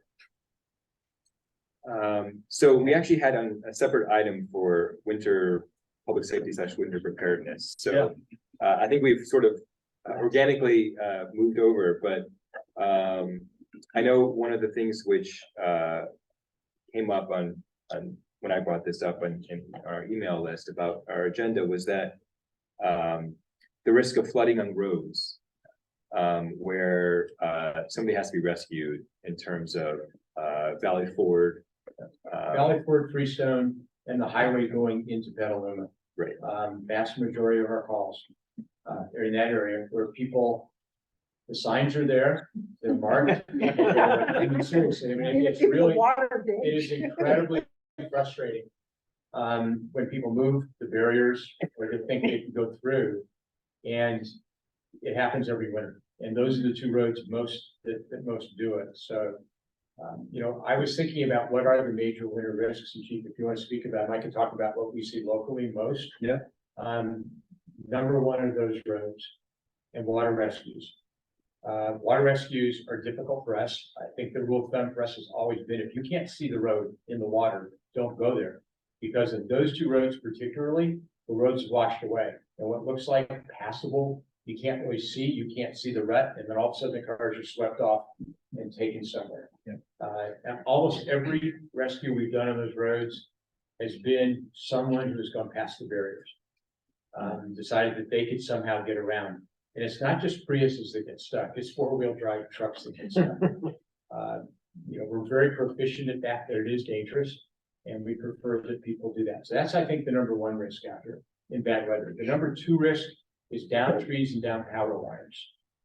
Every power wire that is down is live. You just have to believe that until someone in authority tells you that it is not. And in some of these very bad storms, be it the heavy rains where the roots leave and the trees come down, be very, very careful in those situations. In really bad storms, if you can stay home, stay home. I mean, that really is it, unless you really have to go somewhere. The roads out here get blocked pretty quickly. There are not that many roads. And so, you know, we only have so many in and out places, and each of those roads has got areas that are high risk. The other one, probably not a lot of you do, but I think the third category of winter danger are people, particularly sport crab season, who go out in kayaks and gale force winds. And that's incredibly dangerous. And we do kayak rescues all the time with our boat program and our swimmers. There's no crab worth it, believe me.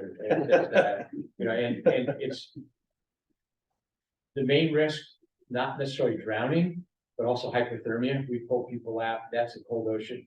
Who get themselves in real trouble, and by the time we get them out, they're in very bad shape. So I think locally, those are the risks. The other thing that's a risk is that year round, no one should be walking to the edges of the cliffs and looking down.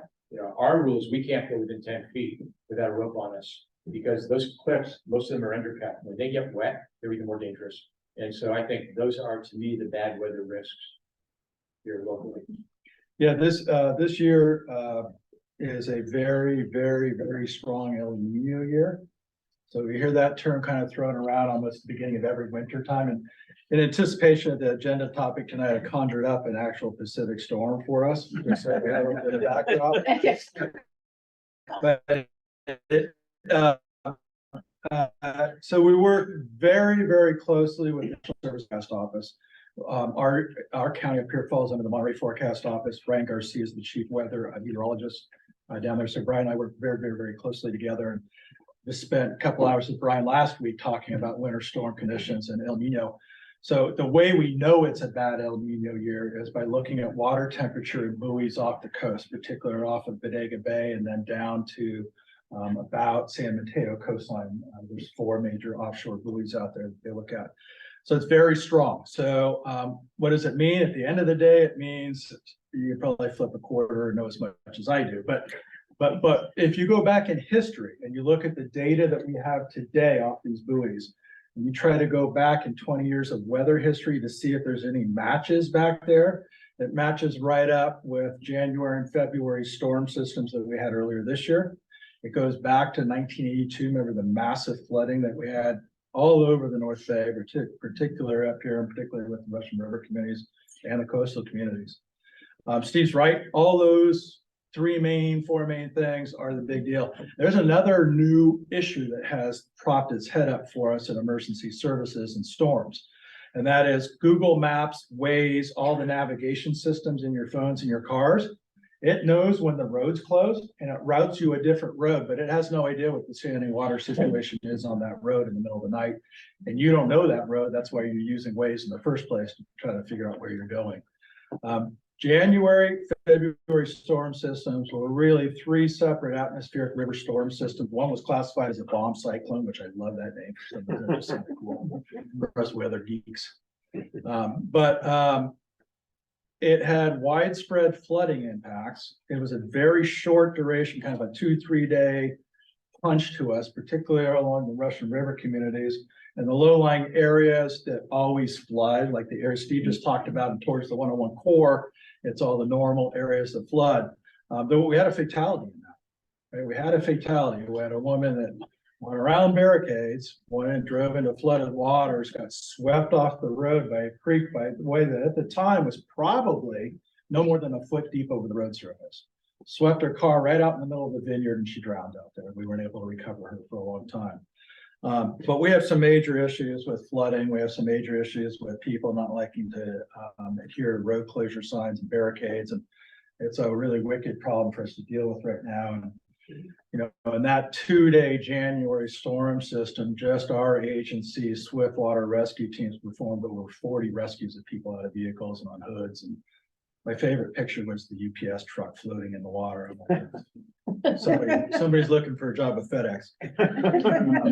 So the point being this, it's like any other potential disaster, prepare the same way. Make sure that you have batteries charged. Don't use candles in your house when the power goes out, because then I have to respond to the house on fire. So make sure you've got batteries, make sure you've got battery driven things. Make sure you have the old fashioned AM, FM radio. And they make a ton of these now. You can buy them where you can crank them up and power it that way. You can put it out. The sun happens to shine for a little bit. It's got a little bit of solar power thing on it. Make sure you have your go bag packed. And most importantly, no different ways out. Now, you're a little constrained out here because you're going to go south or north, maybe over the hill, but not likely during the storm system. So it's a little bit more constrained, but I'm always sharing that message. Know how to go different ways and how to get there in different hours, different ways to get there. I hate when that thing beeps because it's never good news. So it's those general things. We're watching the weather service and the forecast models really, really, really carefully right now.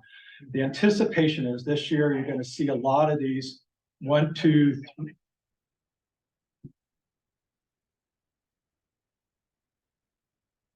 You're going to see a lot of these 2-3 day duration strong atmospheric river event punches on us. Probably taking a target on the South Bay and the North Bay, kind of missing the central piece of the Bay Area. But other than that, I could go on forever on the science piece of it. But again, flip that coin and you're probably as good as the meteorologist on the news that night getting ready. Sorry. I just had two quick questions. What is the best way to find out about the roads other than Bodega, Facebook local, whether they're open? Because the county website isn't up to date out here.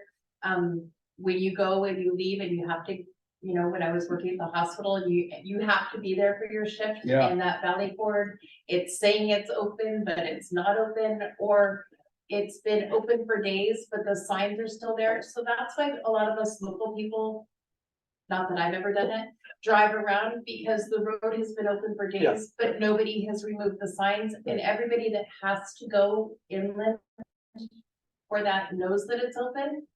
But then something will happen and it'll be closed. And the signs are still there. They're the same signs. So you can't rely on the signage. How do we make sure that the signs are put up and taken down? And what is the way that we access which roads are really open? Yeah, so that's a great question, and it's equally as frustrating for all of us. Equally frustrating for me as it is for Linda and everybody else, because so many roads, right? So many flood spots. And the thing we found out during January and February, with these 2-3 day punches, it would roll through here, dump 3 inches of rain.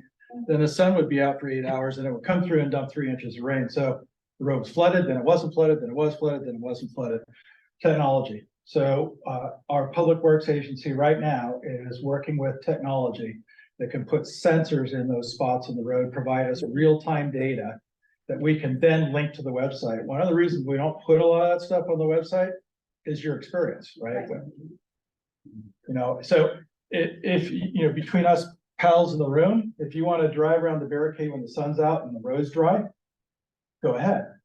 But what's happening is not that situation, right? It's the middle of the night and I'm going to go where I want to go, or I have to go.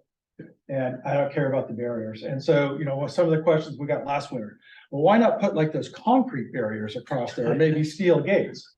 Well, we could, but what if you happen to get caught on the inside of that? Now you can't get out, right? So it's really, I say a wicked problem because wicked problems are defined as ones that don't have easy answers. Well, this is a wicked problem, but we got to turn to technology. So technology is going to help us with road sensors and then satellite technology. We're hoping by next year, the satellite technology for the fire cameras can also be worked for this problem.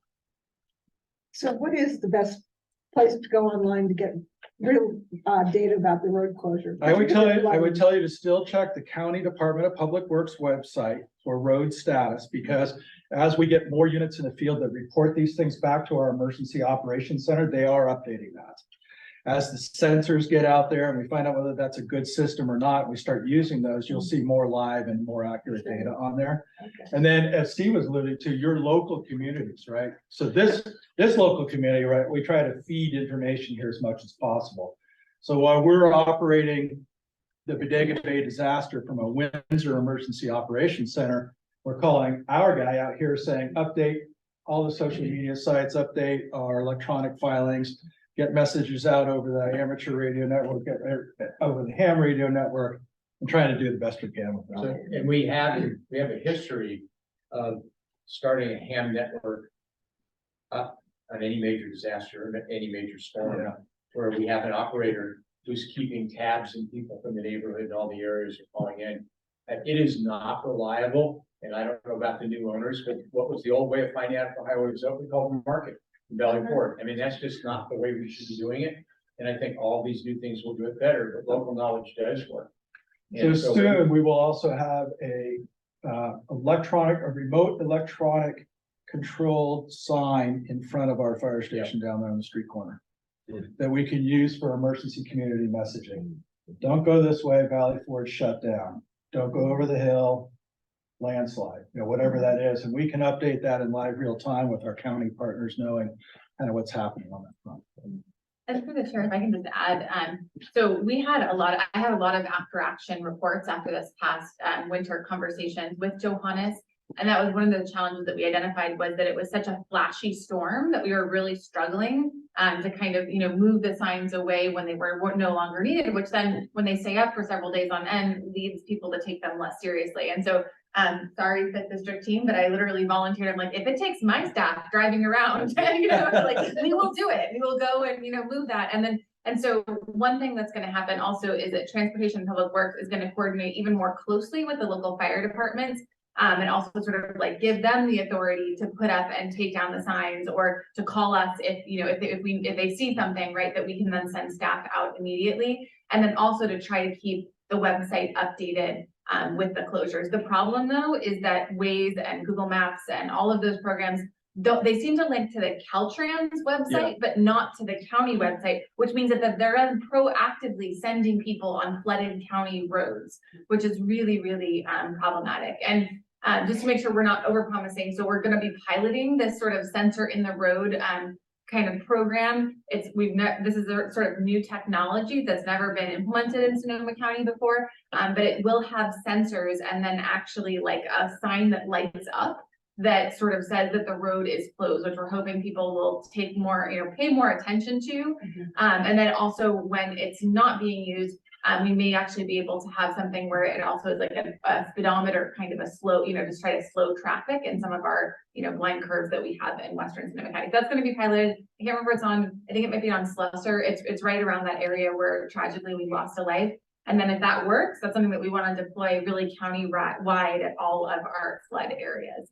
Maybe somebody that can link directly to the TPW website so that then it's automatically updated in real time, but we're not quite there yet. Yeah, we're really going to lean in on the technology side because I think, you know, if we provide accurate information, maybe people will pay more attention to it. So our kids leave our community to go to Sonoma. I happen to have a high school student also, and so the bus leaves when it's still dark and you're like, hey, is the bus going? Are the roads open? There's no way. It just becomes really problematic. How do we find out to get our kids there? Because we don't want to get our kids there and have them stuck. Yeah, right. I totally agree with you. Totally agree. You know, when these atmospheric river storms come in, right? If they impact the whole county at one time, becomes very challenging, right? One of the storms back in January, February took an absolute narrow beeline right on top of Bonnie's head. It just attacked the north coast. And the interesting or positive side of that story is because there wasn't a lot happening in the rest of the county, we could shift a lot of stuff up there and start opening roads and clearing landslides and mudslides and debris flows and things like that. But when those things come through and they take, you know, all of from the Golden Gate Bridge up to Mendocino, that's when we really had the big challenges. The only other good thing about these storm systems is it's not the wildfire that just started that caught us, right? We normally see these forecasts for 4, 5, 6, sometimes farther out. So all of us and public needs to be preparing for that. I'm sure you're doing it. You know, I was in that storm too. But for us, when it rains like that, the Garcia floods, Russian River floods, Valley Ford floods in several places, and we're landlocked. Yes. And it just seems it's not this group's responsibility. Why don't we raise the roadbed along there and just be above the high flood zone? That would seem to be good money spent. Then we'd have one way out. Right now, I call Beth.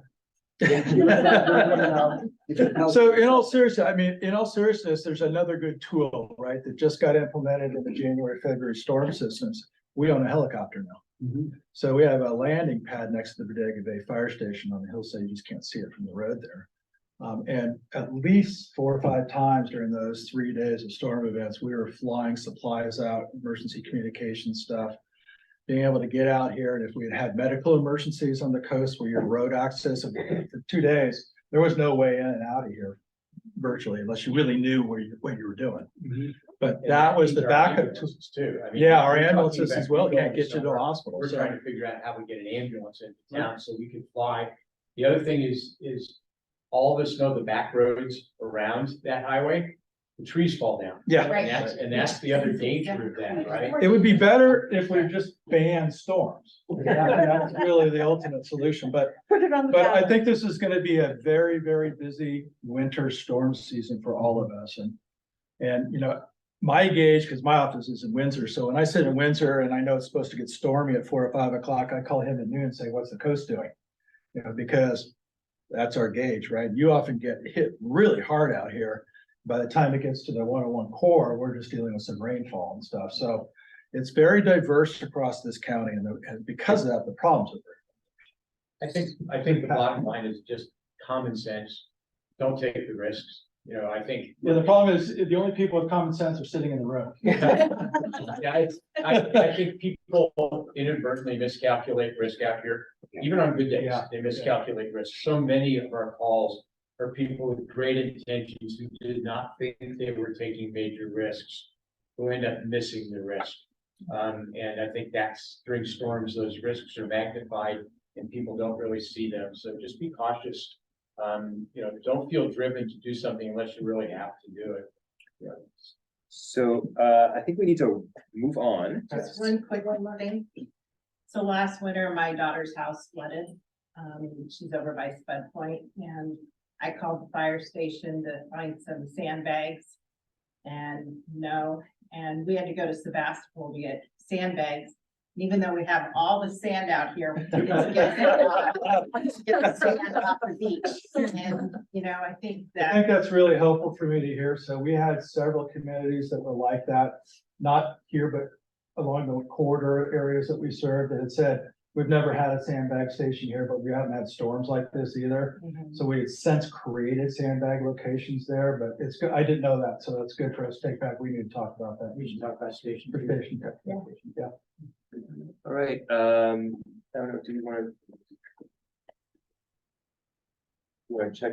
Okay, all right, so, gonna move on. So thank you very much Yeah, to, you're welcome. John and, Steve.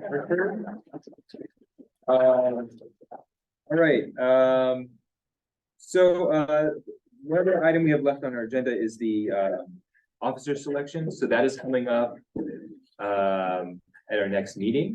So, if you are interested in running for chair or vice chair, Can you do a second term? oh, can I do a second term? Oh, I don't think so. I think you can. Yeah. Oh, okay.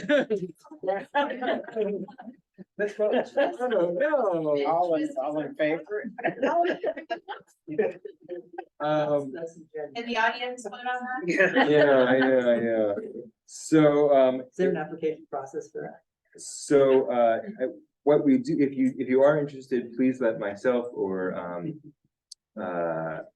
Debbie know, and we will, work on the process for that. So they'll be elected in January at the next meeting. And then finally, public comment. Does anybody have any comment unrelated to anything on the agenda?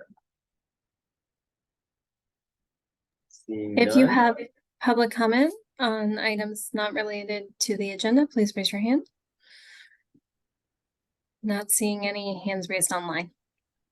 Right. Other agenda items? Before we adjourn, Yeah. Debbie, have you scheduled the retreat Right, for the new members. orientation in Looking at January January 18th? but it's not 100%, but We'll let our new member know yeah, too. okay. Okay, January 10th. And then any agenda items for future meetings? Otherwise, please let myself or Beth or Debbie know if you have any agenda items, and that goes for the public as well. As if you would like to learn something about the county, please let us know. Seeing that is all over our agenda, is there a motion to adjourn? Second, all in favor? Aye. All right, thank you very much. Thank you. Thank you so much for everyone who attended. Yeah.